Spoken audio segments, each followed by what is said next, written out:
Picture this: you are 13 years old, dressed in a gown you did not choose, walking toward a man 3 times your age. The church bells toll, not for joy, but like a funeral dirge. For you, this is not the beginning of love, it is the end of freedom. In the Middle Ages, marriage was no fairy tale.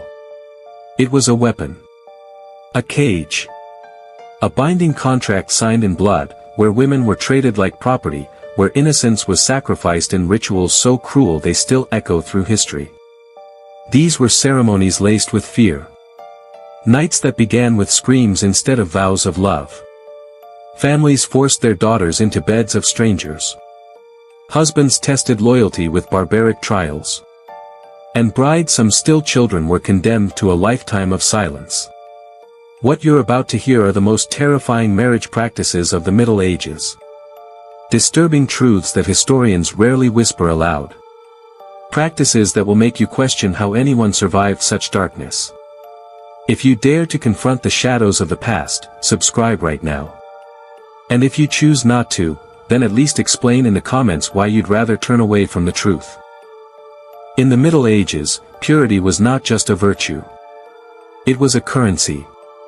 A bride's worth was weighed in flesh and blood, measured not by her soul, her laughter, or her kindness, but by a thin piece of tissue. Virginity was the invisible dowry, the seal of family honor, the key to survival. And in a world ruled by superstition, the obsession with purity twisted love into terror. For many brides, the nightmare began before the vows were even spoken. Families, fearful of scandal, demanded proof of purity. Midwives, sometimes skilled, sometimes ignorant, were tasked with examining the young bride's body.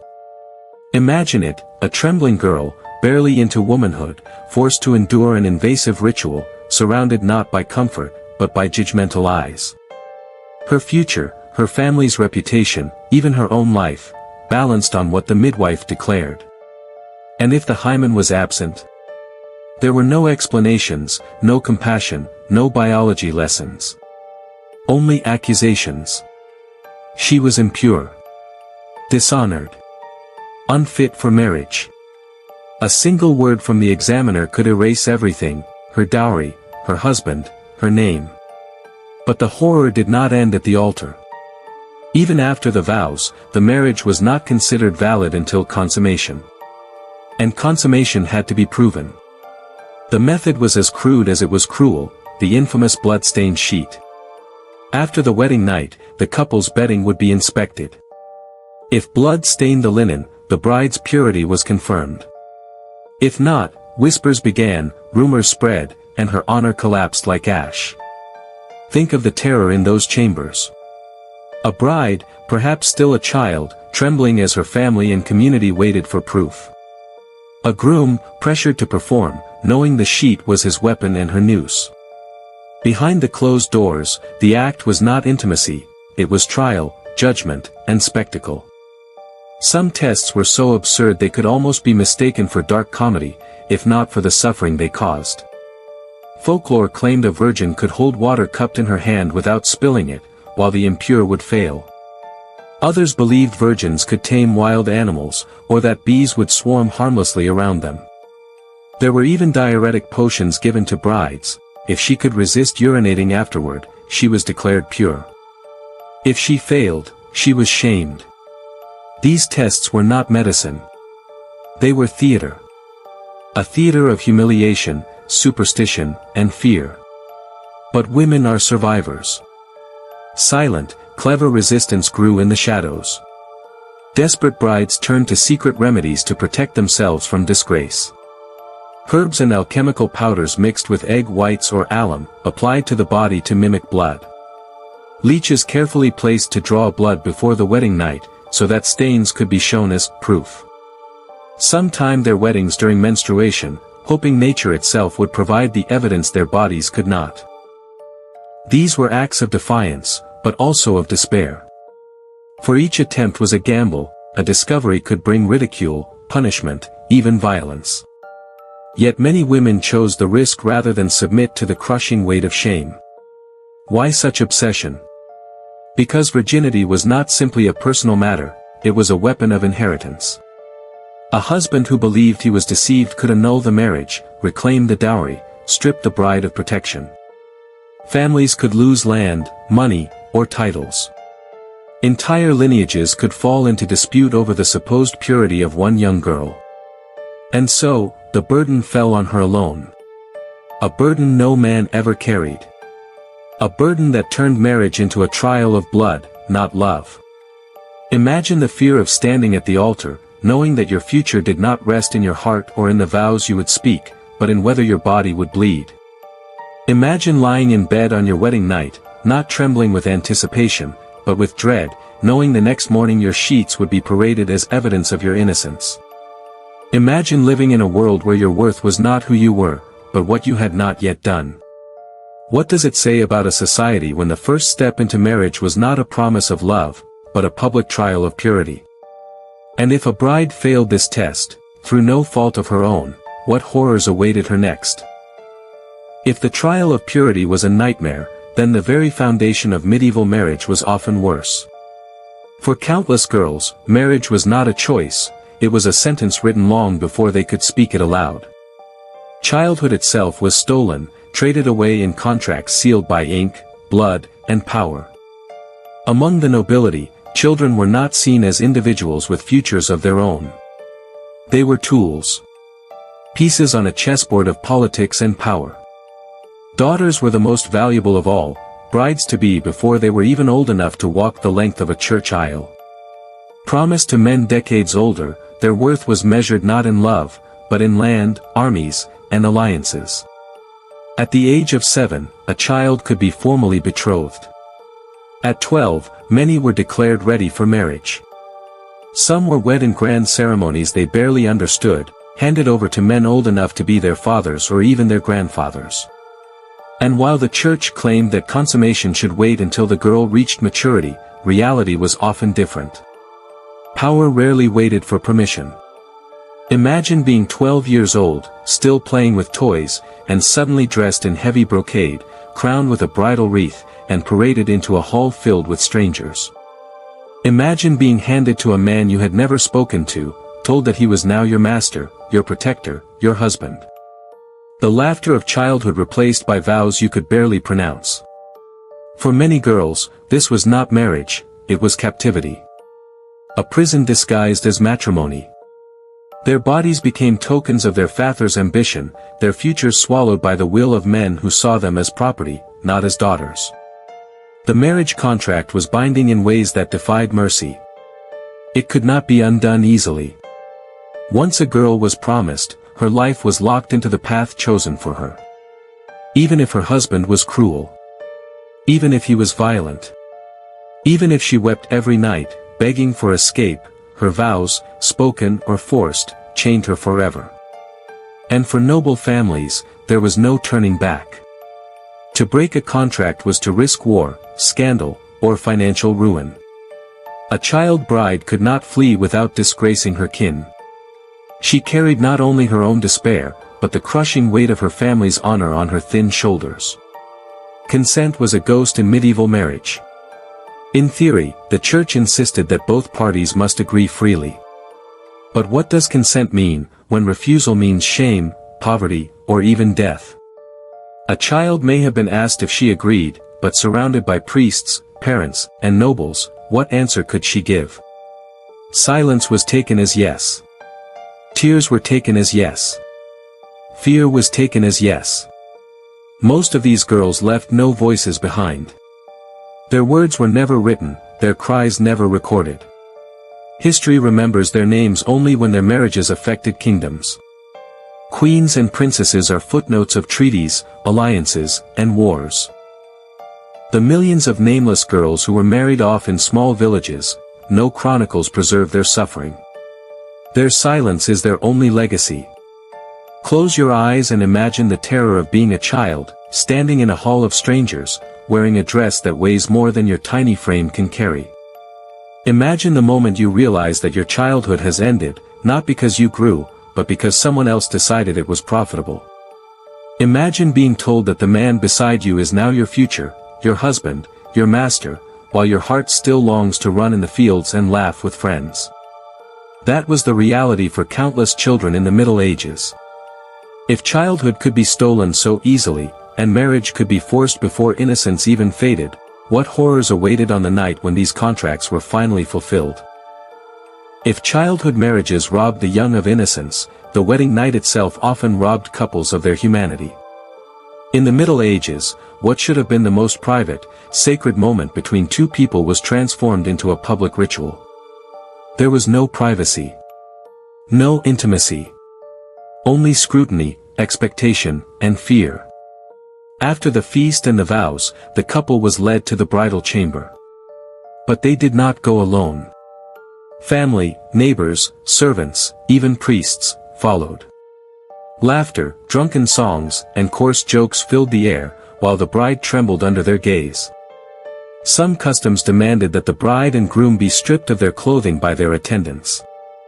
Others required that the bed itself be blessed by the church, as though God's eye alone was not enough. Only when the crowd was satisfied did they leave the couple behind, their jeers and whispers lingering like shadows on the walls. What kind of love can bloom, when the beginning of marriage feels more like a spectacle than a sanctuary? But the ritual did not end when the doors closed. The community demanded proof that the marriage had been consummated. Sometimes, witnesses remained nearby, listening. In the most intrusive cases, attendants stayed inside the chamber, waiting to confirm the act with their own eyes.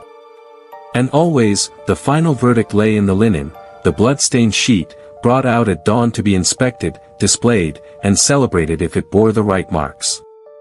For the bride, this was terror disguised as duty. For the groom, it was pressure sharpened into humiliation if he failed. What should have been tenderness became trial. What should have been a vow became evidence. And what if the sheet was clean? The consequences were devastating. Whispers of impurity spread like fire. Families fell into disgrace. A husband might demand annulment, accusing his wife of deception. A woman's entire future could be shattered by a single absence of blood, a biological accident twisted into a moral failing. In such a world, truth did not matter. Only appearance did. And then, there is the darkest shadow of all, the legend of the Lord's right.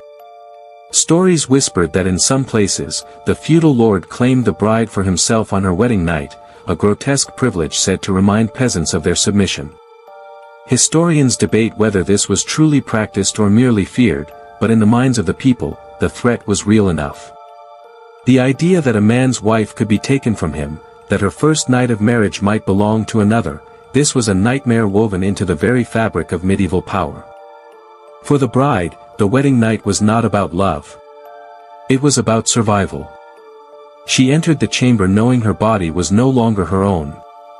She lay in bed not in peace, but in terror, aware that outside those walls, her family, her community, and sometimes even her lord awaited the proof of her submission. It was not a night of beginnings. It was a night of judgment.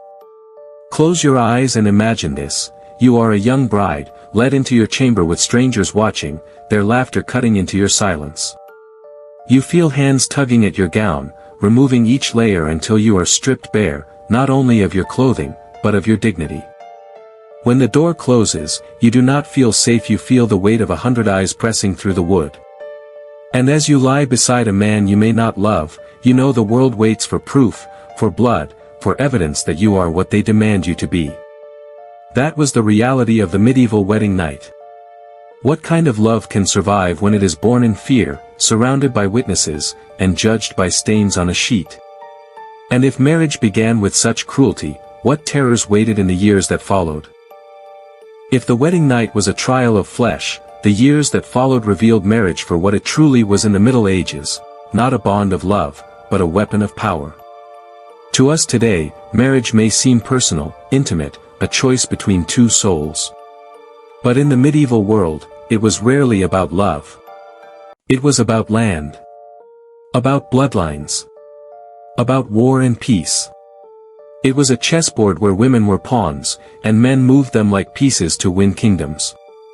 A young girl of 10 could be promised to a man of 50, not because of affection, but because his fortress overlooked a river her family wanted to control. A boy barely grown might be forced to wed a widow twice his age, her dowry rich enough to secure his family's loyalty to a king. These unions were negotiations carved in stone, sealed in parchment, and blessed by the church, but they carried little blessing for the people forced to live them. Every kiss, every vow, every touch was shadowed by the weight of politics. For nobles, a spouse was not a partner, they were collateral. Daughters of kings and dukes were bargaining chips. Some were sent across seas to wed men they had never met, knowing they would never return to their homeland. For them, marriage was exile. Others were married off to rivals as tokens of peace, their very bodies serving as the guarantee of treaties. If peace failed, these women bore the worst of it, cast aside, abandoned, or accused of treachery when war broke out again. Imagine being told that your very body is the price of peace. Imagine knowing that entire nations wait to see what children you will bear, as though your womb were a battlefield of its own. But the weapon of marriage could cut both ways. Betrayals were common. Promises made between kingdoms crumbled when alliances shifted. Wives could be repudiated, cast out, declared invalid, when a more powerful or wealthier match appeared. Husbands, with the church's favor, might annul marriages for reasons as petty as claiming the union had not been properly consummated. And in these betrayals, it was almost always the woman who suffered the humiliation, branded as barren, unfaithful, or cursed by God. Marriage was not only about land and treaties, it was about money.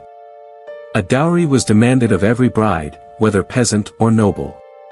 Families went into crippling debt to secure good matches for their daughters. And if the husband died before the marriage was complete, the dowry could vanish into the coffers of his kin, leaving the bride's family ruined. Some families lost everything in the gamble of marriage, their daughters reduced to poverty if the union failed. Through all of this, one truth remained: marriage was never safe. It was not a promise of stability, it was another battlefield. Armies marched when promises of marriage were broken. Wars ignited over disputed dowries. Thrones toppled because a bride bore no sons. And in the quiet halls of castles, women bore the weight of dynasties on their shoulders, knowing that a single failed birth could destroy an empire. Think of it, love reduced to ink on parchment. A young girl led away from her home, not as a bride but as a hostage. A queen seated beside a king who despises her, yet must share his bed because her body is the key to his throne. Marriage in the Middle Ages was not a union, it was a weapon sharpened by greed, wielded by kings, and paid for in the lives of the powerless. But if marriage was a weapon for the nobles, what did it mean for those below them, the peasants, the villagers, the ordinary souls? Were their unions any safer, or were they trapped in their own cages of terror? If kings and nobles wielded marriage as a weapon of power, peasants bore it as a burden of survival. In the Middle Ages, love was a luxury few could afford. For the poor, marriage was not a choice, it was an obligation, a duty owed not only to family, but often to the very lords who ruled over their land. A serf could not simply marry whom they wished. They had to ask permission from their lord. Marriage was tied to labor and land, and the union of two peasants could change the balance of work owed to the estate. A farmer who married a woman from a neighboring manor might be forced to pay a fee to his lord for the privilege, as though love itself were taxable. To defy this rule was to risk punishment, fines, or exile. Imagine being told that your love must be approved like a business contract, and that without a lord's blessing, your union was nothing but sin. The church's grip on marriage weighed heavily, even on peasants. Priests demanded fees for bans to be read, for blessings to be given, for vows to be sanctified. Poor couples often delayed their marriages for years, saving what little they had just to make it official in the eyes of God. Some were forced into secret unions, living together without the church's blessing, branded as sinners, and raising children considered illegitimate. The punishment was not just spiritual. Children born outside sanctioned marriage could not inherit land. Families were torn apart not by lack of love, but by the cold decree of the church. Even in the humblest cottages, the dowry cast its shadow. A girl's parents were expected to provide goods, livestock, or coin to secure her marriage. For some, this meant stripping their homes of their few possessions, giving away the very tools they needed to survive. If a daughter went unmarried, she became a burden, often sent to work as a servant or cloistered in a convent. For the poor, marriage was a debt they could never escape. Life was short. Disease, famine, and war claimed men in their prime. Women, widowed young, were left vulnerable, struggling to provide for children, pressured to remarry quickly, often to men much older or crueler. Some were forced into marriages arranged by their lords, their grief ignored, their future stolen. Others, without protection, fell into poverty or exploitation.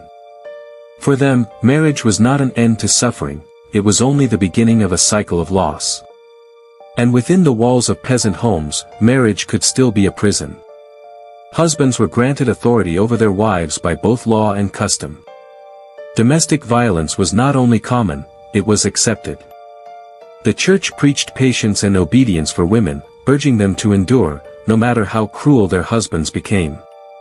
A wife's body was never her own. Her labor, her children. Picture a young peasant girl, her hands calloused from fieldwork, told she cannot marry the boy she loves because his lord refuses to pay the fee. Picture her father, selling the family's only cow to provide her dowry, knowing it may cost them their winter food. Picture her standing before the priest, her heart heavy with fear, because she knows if her husband dies, she will be forced into another man's arms against her will. For peasants, marriage was not a celebration of love, it was survival wrapped in chains. But if peasants were trapped by poverty and nobles by politics, what of those bound to the church itself, priests, monks, and nuns? How did their forbidden vows twist marriage into something darker still? If peasants were shackled by poverty and nobles by politics, then priests, monks, and nuns were bound by the most merciless chains of all, the church's laws on love, marriage, and desire. In the Middle Ages, no institution shaped marriage more than the church. Its shadow stretched across every bed, every vow, every kiss whispered in the dark. And in its grip, marriage became not only sacred, but terrifying. By the 11th century, the church declared that priests could not marry. At first, this rule was resisted, many priests still took wives in secret, raising families in defiance of Rome. But the church hardened its stance, branding priestly marriages as invalid and their children as illegitimate. Wives of priests were cast out, their marriages erased as though they had never existed. The message was cruelly clear, a priest must love only God, and any woman who dared to love him was an intruder to be punished. Imagine the fear of a woman who loved a priest, knowing that her children could be stripped of all rights, that her very marriage could be declared a sin. Love itself was a crime. The church also stretched its hand into the very bloodlines of families. By canon law, marriage was forbidden between people as distant as seventh cousins. Entire villages, bound together by kinship, found themselves trapped by this rule. Couples who had loved each other since childhood were told their union was incestuous in the eyes of God. To marry, they needed dispensations, costly permissions granted by bishops or the Pope. Without it, their love was a sin, their children illegitimate, their souls in danger of eternal damnation. Think of the fear in a mother's eyes, told that her daughter's marriage to a distant cousin could condemn their entire family. The boundaries of love were drawn not by the heart, but by the church's decree. But perhaps the church's most terrifying power was the annulment. Unlike divorce, which was forbidden, annulment declared that a marriage had never existed in the first place. A husband with influence, wealth, or political ties could seek annulment by claiming his wife was too closely related to him, or that the marriage had never been consummated. Suddenly, years, even decades, of union vanished as though erased from time. Wives were cast aside, their children branded as illegitimate, their lives shattered for the sake of power. Kings wielded annulments like swords. Kings like Louis VII of France abandoned their queens under the guise of kinship laws, discarding women like broken tools. Queens who had given their youth, their bodies, and their loyalty were left humiliated, stripped of title and security. They became pawns once again, forced into new marriages that suited their fathers, brothers, or conquerors. Even ordinary men and women lived in fear of the church's intrusion. A couple who dared to wed in secret, without the blessing of a priest, found their marriage condemned. Children born of such unions were denied inheritance, shamed as bastards. Love sworn under the moon or whispered in the fields meant nothing to the church, it had to be performed before its altar, or it was no marriage at all. And if a priest discovered a secret union, he could destroy a family with a single word, illegitimate. A life's work, a family's hope, a child's inheritance, all could vanish into dust. For those in monasteries and convents, the burden was heavier still. Monks and nuns swore vows of celibacy, binding themselves to God alone. Yet love does not vanish because of vows. Many were torn between faith and desire, crushed under the guilt of temptation. Some nuns, coerced into convents by their families, mourned the husbands and children they would never have. Some monks fell into secret affairs, haunted by the terror of discovery. If found, punishment was brutal, expulsion, disgrace, or even imprisonment within monastery walls. Imagine a young woman forced into a convent against her will, her hands trembling as she cut her hair and donned the veil.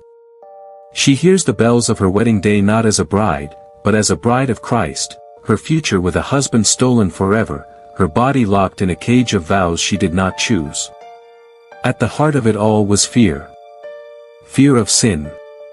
Fear of illegitimacy. Fear of eternal damnation.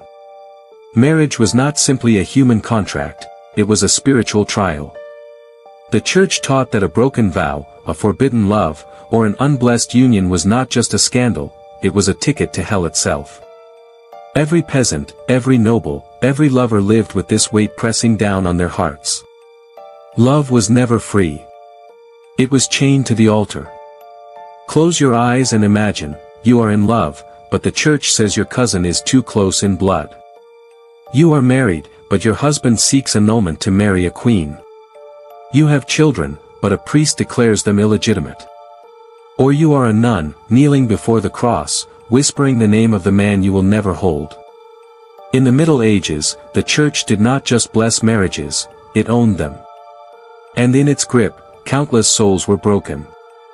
But if marriage was a burden for the poor, a weapon for the nobles, and a prison under the church, what horrors awaited women within the walls of their own homes, when vows became chains, and husbands turned into masters.